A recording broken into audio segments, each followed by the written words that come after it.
일반 사건에서는 고소가 취소가 되더라도 검사는 끝까지 수사해서 혐의가 있는지 없는지를 판단하도록 되어 있습니다. 그렇다면 이게 언제까지 합의를 해야 되느냐?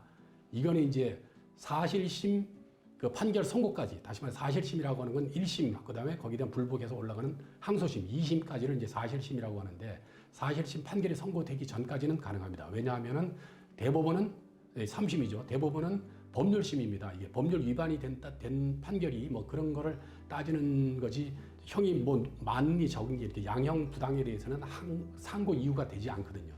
이제 그런 상황이라서 이제 그 2심 판결 선고 전까지 합의를 하면 됩니다.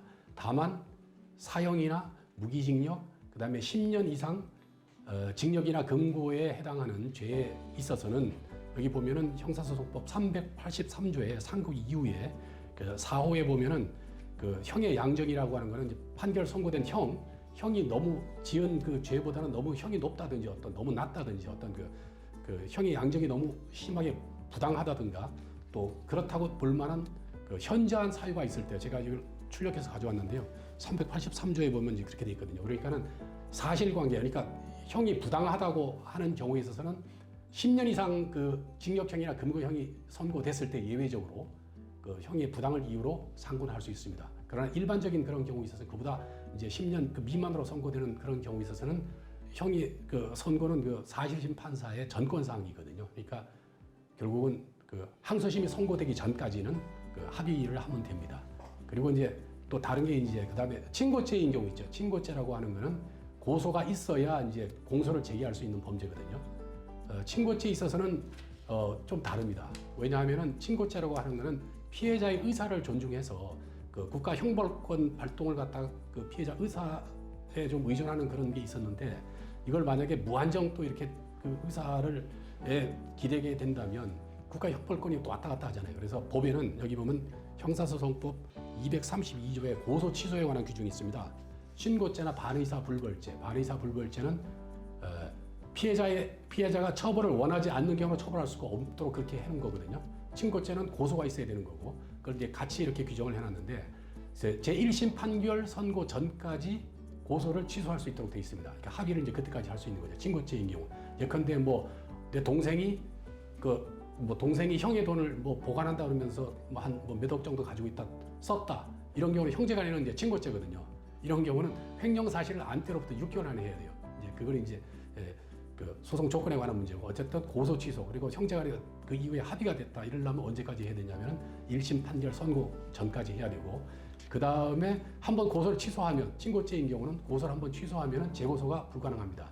그러니까 굉장히 신중하게 해야 됩니다. 그러나 일반 사건에 있어서는 고소를 취소하더라도, 그러니까 상대방이 언제까지 이행을 한다고 이렇게 해가지고 믿고서 고소를 취소를 해줬는데 이행을 안 했을 경우는 다시 고소를 할 수 있는 거죠. 왜냐하면은 일반 사건에 있어서는 고소 취소는 그냥 그 양형에 관한 그 혐의가 인정될 경우 양형에 관한 사유이기 때문에 그런 문제가 없죠.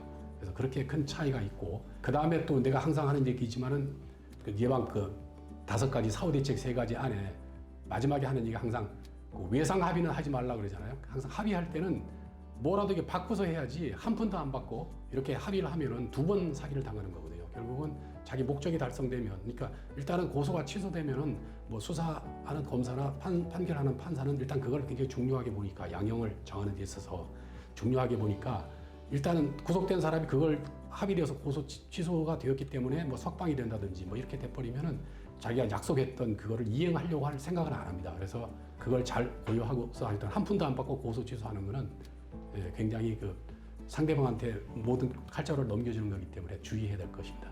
네, 그러면은 아까 친고죄일 때 횡령 사실을 안 때로부터 6개월 안에 고소를 해야 한다고 하셨잖아요. 예.